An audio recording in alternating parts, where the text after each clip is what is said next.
그 미움받을 용기라는 거 있잖아요. 근데 내가 잘못한 게 아니라고요. 상대방이 잘못한 거죠. 아니 지가 잘못한 다음에 지가 나한테 욕을 한다는 건 지 잘못이죠. 그리고 사람들은 모든 사람들의 생각은 거의 다 비슷해요.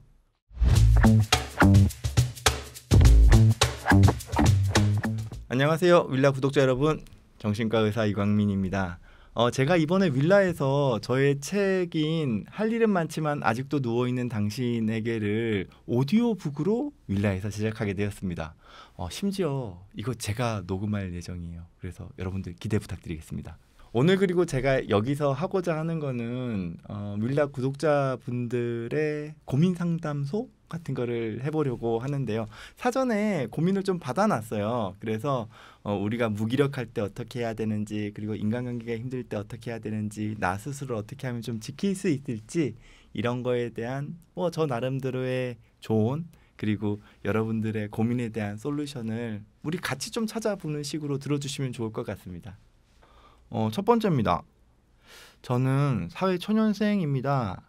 회사에서 실수하지 않으려고 신경을 곤두세우다 보니 집에 오면 아무것도 하기가 싫어요.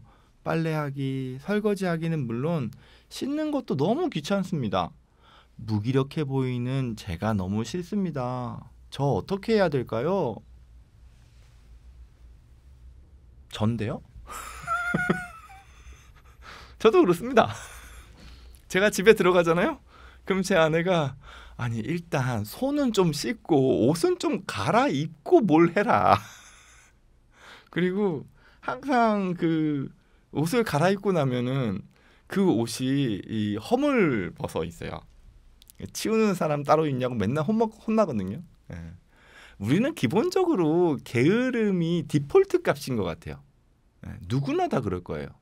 근데 다만 우리가 그 게으름이라는 디폴트 값을 극복하려고 일정 부분 그게 나의 일상이나 나의 삶의 환경을 엉망진창으로 만들지 않을 수준 내에서만 항상 수습하면서 사는 거죠. 저는 지금 이분한테 우선 드리고 싶은 말씀은 사회초년생이잖아요. 그리고 낮에는 회사에서 정말 열심히 일을 하시고 있는 거잖아요. 근데 집에 와서는 그냥 자잘자잘한 집안일들은 내가 손을 못 대겠는 거예요. 그냥 푹 늘어져 있는 거죠. 근데 우리가 생각해 보자고요. 회사에 나와가지고 일은 개차반으로 하고 있어요. 맨날 실수하고 일 집중도 못 하고 있고, 근데 집에 딱 들어와가지고는 각 잡고 청소하면서 막 되게 깨끗하게 해서 맛있는 음식 만들어서 먹고 있다고 쳐보죠. 그러면 이거는 앞뒤가 완전 바뀐 게 돼버리잖아요. 지금 무슨 얘기냐면 우리 삶은 삶의 우선순위라는 게 있어요. 근데 그 우선순위에서 내가 상위에 있는 것들을 잘 헤쳐나가고 있다면 그 나머지 영역은 좀 모자라도 돼요. 부족해도 되고요. 다소 지저분해도 돼요. 뭐 빨래를 안 해놓을 수도 있고, 설거지를 좀 안 해놓을 수도 있고, 청소를 좀 안 해놓을 수도 있지만 어느 순간 이게 나의 기준점을 넘어설 정도로 지저분해지고 더러워지면 날 잡고 하실 거예요. 그렇다 그러면은 괜찮아요. 오히려 지금 이분한테는 내 인생에서 회사에서 어찌됐건 간에 내가 역할을 하면서 그 조직 내에서 생존해내는 것이 가장 중요하니 나는 거기에 우선 집중하고 그 외적인 부분은 가능한 그냥 한다. 이렇게만 생각하시는 게 전 좋다고 생각을 해요. 근데 다만 이런 건 있을 수 있겠죠. 이미 잘하고 있어요. 회사에 이미 잘하고 있어요. 주변에서 평가가 좋아요. 예. 근데 나는 아직 목이 말라. 나는 이 칭찬에 목이 말라. 그래서 남들은 다 잘하고 있다고 하고 상사도 그렇고 동료들도 그렇고 괜찮아, 너 무리하지 마, 이 정도면 충분해 하는데 저는 아직 부족해요. 저는 더 야근을 해야 되고 더 열심히 해야 되고, 그러면서 나의 일상생활에서 나를 챙기지 못하고 있다. 그렇다 그러면은 이거는 일 중독도 고민해 보셔야 돼요. 그래서 우선순위상 일이 당연히 중요하다면 이 일에 집중하고 조금은 더 가치를 치중하는 게 맞지만 나에 대한 영역은 항상 조금씩은 남겨놔야 돼요. 내 인생에 에너지가 있을 때 적어도 한 10%에서 20% 정도는 나를 위한 에너지로 남겨놓으셔야지 일 중독으로 넘어가지 않을 수 있을 것 같아요. 도움이 되셨을지 모르겠네. 자, 두 번째 질문입니다. 안녕하세요. 저는 저녁형 인간입니다. 우리 사회는 아침형 인간을 강요하잖아요. 그래서인지 어른들은 저에게 게으르다고 의지가 부족하다고 잔소리합니다. 아침형 인간으로 살아보려고 노력하는데 잘 안 되네요. 저는 정말 게으른 걸까요? 이거 오늘 뭐 사연 주신 분들 제 아내가 저를 생각하면서 사연 쓴 거를 지금 다 받으신 거 아니죠? 제가 기본적으로 아주 전형적인 저녁형 인간이에요. 내가 아침형 인간이냐 저녁형 인간이냐가 헷갈리신다면 초중 고등학교 시절에 학교 등교 시간에 얼마만큼 일찍 갔냐 혹은 빠듯하게 갔냐 아니면 항상 지각을 했냐를 돌이켜 보시면 됩니다. 근데 다만 정신과에서 나오는 여러 가지 연구들 그리고 이제 저는 암 환자들도 많이 보기 때문에 암 환자들의 어떤 치료 성과에 대한 여러 연구들을 보더라도 아침형 인간과 저녁형 인간이 있을 때 아침형 인간의 성과가 모든 의학 논문에서 다 좋습니다. 그게 건강도 마찬가지고 암 치료율도 마찬가지고 정신 건강도 마찬가지 다 좋아요. 그래서 사회적으로는 이때까지 아침형 인간을 성공하는 사람들의 일정 부분 자질 같은 거라고 생각했죠. 그래서 옛날에 아침형 인간이 됩시다, 뭐 미라클 모닝 뭐 이러면서 책이 막 나왔잖아요. 예. 근데 이 연구에 대한 근본 배경이 결정적으로 바뀌게 되는 근거가 하나 생기게 됩니다. 노벨 생리학상을 받은 팀에서 아침형 인간과 저녁형 인간이 구분되는 유전자를 발견한 거예요.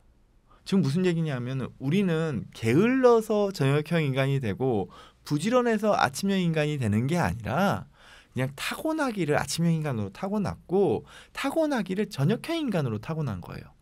근데 왜 모든 건강 지표가 다 아침형 인간이 좋으냐? 그 이유는 사회적인 그 타임테이블, 시간표가 다 아침형 인간에게 유리하도록 짜여져 있었기 때문이죠.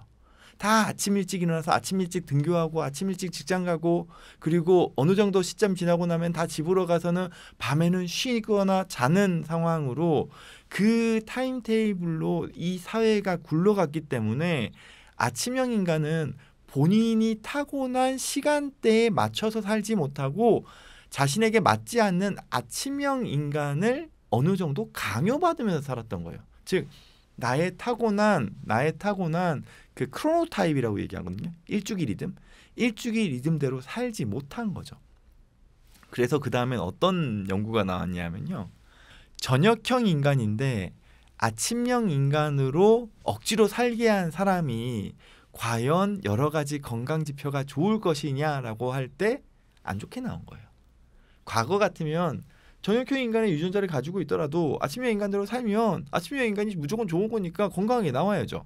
근데 그렇지 않게 나왔다는 거죠. 지금 무슨 얘기냐면 아침형 인간은 아침형 인간대로 살 때 가장 건강하고 어떤 집중력이나 이런 부분에서의 효율성도 좋고요. 저녁형 인간은 저녁형 인간에 맞는 생활 시간표를 가질 때 가장 건강하고 효율성도 좋게 나타나는 거예요. 저만 하더라도 아침에 일찍 일어나서 공부하자, 아침에 일찍 일어나서 자료 보자, 무조건 실패합니다. 이때까지 다 실패했어요. 그리고 이제는 실패할 걸 알면서도 그냥 게으름을 부리기 위해서 할 때도 있어요. 저는 무조건 밤에 뭘 해야지 잘 돼요.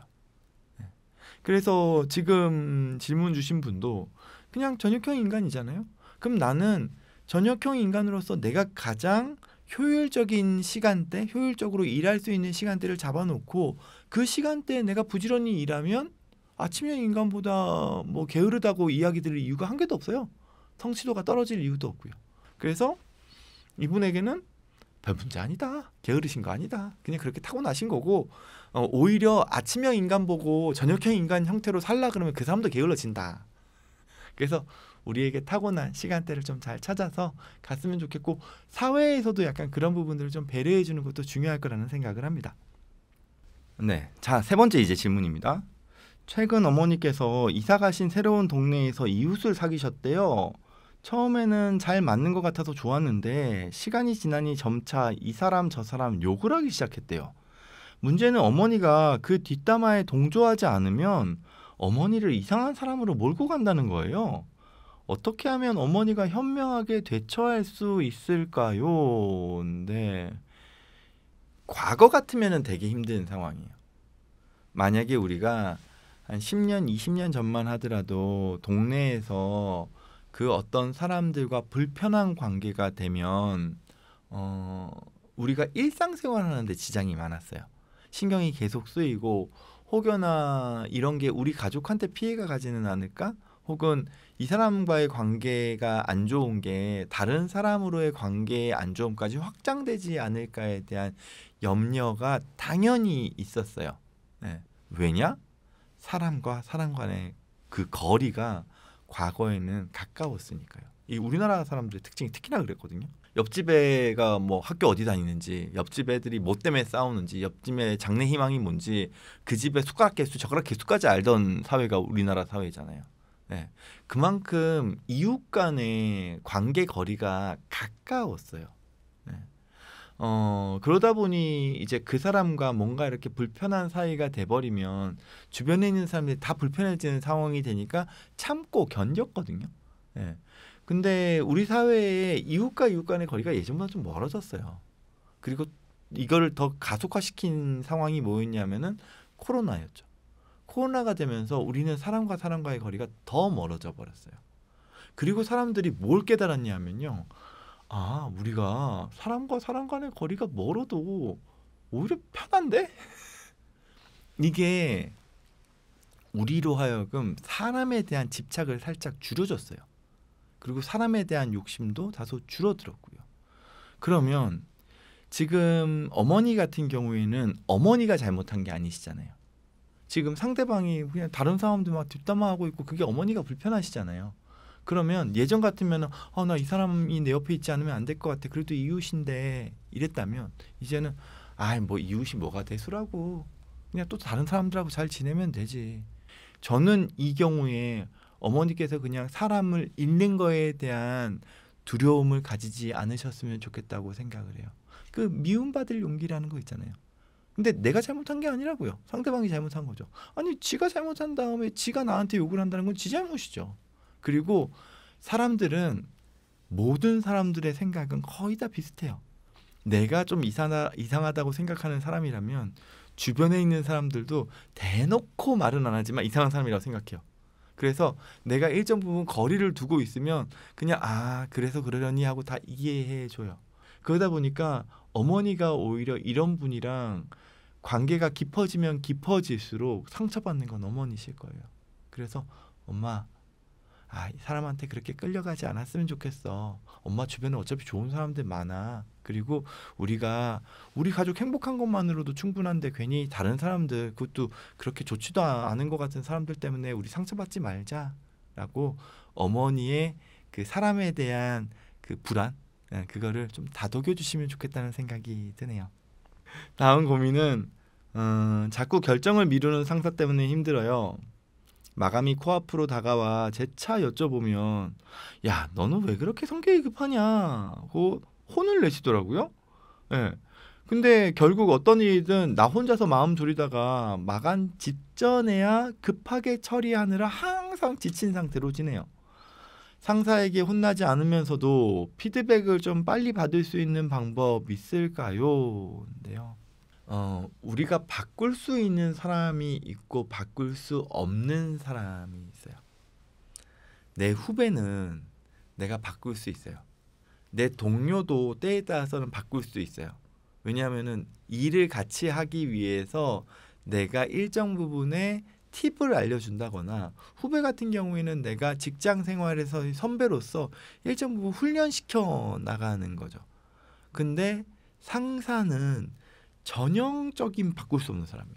제가 예전에 병원에서 근무할 때 제 바로 우리 사수라고 얘기하죠. 레지던트 사수가 그냥 정말 이상한 사람이었어요. 정말 말도 못하게 이상한 사람이었어요. 그 사람한테 인정받으려고 열심히 노력도 안 하고요. 예, 그냥 딱 필요한 만큼만 해요. 당연히 성과가 아주 좋지는 않죠. 예, 근데 욕먹지 않을 만큼만 했어요. 지금 무슨 얘기냐면 상황이 가혹할 때 우리는 생존 모드로 바뀌어야 돼요. 서바이벌 모드로 바뀌어야 돼요. 언젠가는 사람은 바뀌게 돼 있으니까 이게 그 사람이 바뀐다는 게 아니라 그 사람이 대체돼요. 내가 다른 조직으로 가든. 네. 근데 거기서 내가 저 사람을 바꾸려고 노력을 하면 노력을 할수록 그냥 내가 실망할 가능성이 크죠. 그럼 제가 항상 드리는 말씀이 지금은 그냥 존버 모드 하세요. 네. 제가 이걸 풀네임으로 말씀드리기가 참 그렇습니다만 존버 하세요. 네. 근데 이 존버가 계속되는 건 결코 아닙니다. 그러니까 그냥 딱 그 힘들게 견뎌야 되는 상황은 우리 삶에 있게 마련이거든요. 제가 어떤 말씀을 암 환자분들한테 드리냐면 암에 걸리고 싶은 건 내가 걸리고 싶어서 걸린 게 아니잖아요. 그냥 어느 순간 퍽 하고 발생한 거잖아요. 근데 암 환자분들이 제일 힘들어하시는 게 어떤 순간이냐면 항암 치료예요. 기간이 보통 한 6개월에서 8개월 걸리거든요. 2주마다 항암 주사를 맞아야 된다고요. 근데 항암 주사 딱 맞고 나면은 막 속은 뒤집어지고 온몸이 몰살난들 아프고 열 나고 막 피부 벗겨지고 머리 빠지고 난리도 아니에요. 그리고 그게 한 2, 3일 동안 되게 심하다가 조금씩 좋아지고 그리고 2주가 지나면 또 주사 맞아야 돼요. 그럼 또 심해지는 거예요. 이거 몇 번 하고 나면 와, 나 이거 진짜 못하겠는데? 이 생각이 드세요. 그때 제가 암 환자분들한테 말씀드리는 건 내가 이 암 치료가 끝났을 시점에 버킷리스트 하나를 갖다 놓자라고 말씀드려요.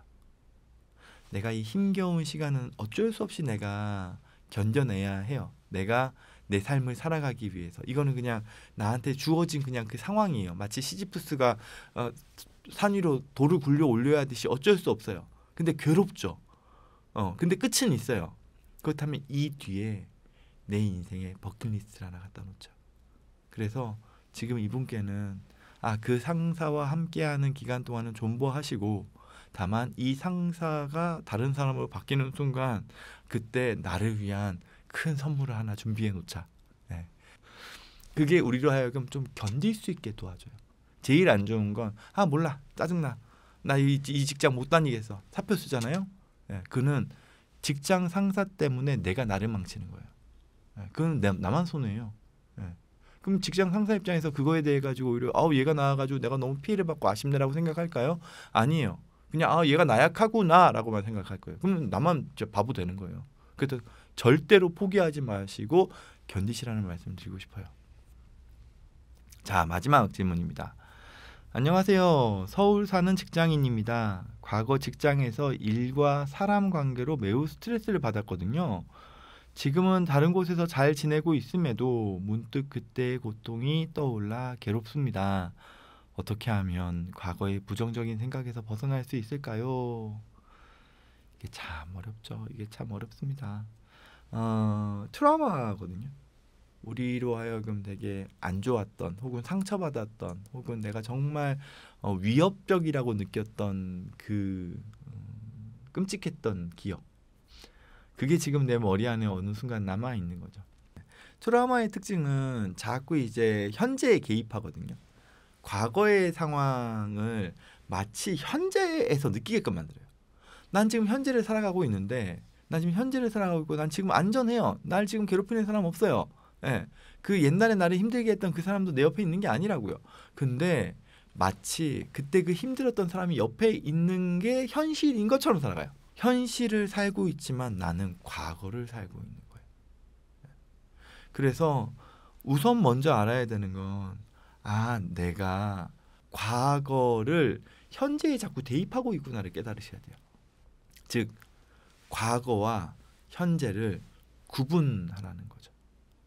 과거에는 내가 도와주는 사람도 없었고 난 너무 어렵고 그리고 그 누군가는 너무 나쁜 사람이었고 그래서 내가 그렇게 끔찍한 경험들을 할 수밖에 없었지만 지금은 이제는 내가 비교적 성장해서 나 스스로를 충분히 보호할 수 있고 내 주변의 사람들도 나를 지켜줄 수 있고 그리고 나에게 그렇게 위협적으로 대하는 사람도 없어. 과거에는 내가 힘겨운 시간이었을지 모르지만 지금의 나는 안전해 라고 과거와 현재를 구분하는 거예요. 근데 그렇게 구분하려고 해도 과거의 경험이 자꾸 현재를 마치 과거인 것처럼 느끼게끔 끼어들어요. 우리가 머리로는 알지만 우리의 감정이 그 트라우마 상황으로 자꾸 또 몰입되게 되거든요. 그래서 필요한 게 경험적인 중화예요. 잉크가 이렇게 맑은 비커 안에 빨간색 잉크가 떨어졌다고 생각을 해보죠. 그러면 이 비커의 물은 빨간색으로 바뀌었을 거예요. 이 빨간색 잉크는 트라우마예요. 우리는 기본적으로 트라우마를 경험하면 뒤로 빠져요. 회피하려고 그래요. 다시 그 경험을 하기 싫으니까 숨는다고요. 근데 숨어버리면 새로운 경험이라는 걸 할 수 있는 기회가 없어요. 물론 내가 트라우마라는 경험이 너무 끔찍하긴 했지만 이 트라우마라는 상황을 경험할 확률은 극히 낮아요. 내가 밖에서 교통사고가 날 확률은 얼마든지 있죠. 하지만 심한 교통사고를 당할 확률은 극히 낮다고요. 근데 내가 예전에 심한 교통사고를 당한 것 때문에 운전이나 대중교통을 피하잖아요. 그러면 나는 그 사고에 대한 트라우마만 안고 살아요.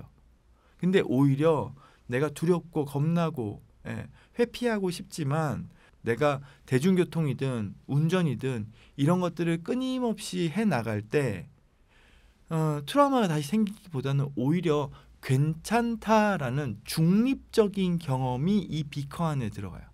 그러면은 이 붉은색 잉크는 새롭게 들어오는 중립적인 물 때문에 묽어지는 거예요. 그러면은 묽어진 트라우마는 나의 현재에 영향을 미치는 그 강도가 현저하게 줄어요. 그래서 책에서도 계속 언급을 하고 있는 거긴 하지만 우리는 불안과 염려, 걱정 그리고 트라우마로 인한 회피가 있을 때 결코 도망쳐서는 안 돼요. 끊임없이 그래도 그 상황에 부딪혀 나가려고 경험해 나가려고 애를 써야 하죠. 한 가지를 빼고 진짜 그 트라우마가 다시 오는 상황 빼고는 일상적인 경험은 꾸준하게 하려고 할 때 나의 트라우마는 조금씩 옅어져 간다는 말씀을 좀 드리고 싶습니다. 이제 고민거리를 제가 웃으면서 이야기한 것 같아서 뭐 너무 가볍게 보이지 않았을까 염려는 돼요. 근데 우리는 힘겹지만 때로는 고민이 있고 스트레스가 있고 불안이 있고 때로는 상당히 안 좋은 상황들을 겪어 나갈 때도 있지만 그 상황 안에서도 소소한 즐거움과 행복과 유머를 가지고 살아야지만 그 힘겨운 생활을 버텨나갈 수 있거든요. 그래서 오늘의 그 고민 상담소 질문들은 심각했을지 모르지만 그 중간중간에 작은 즐거움과 유머와 재미를 또 함께 느끼시면서 그래도 내 삶에 도움이 될 만한 의미 있는 메시지를 가지고 가셨다면 저는 오늘 여기 와서 이렇게 여러분들하고 뵙고 말씀드린 게 저 개인적으로도 상당히 뿌듯할 것 같습니다. 윌라에서 또 여러분들 뵙기를 바라면서 지금까지 정신과 의사 이광민이었습니다. 감사합니다.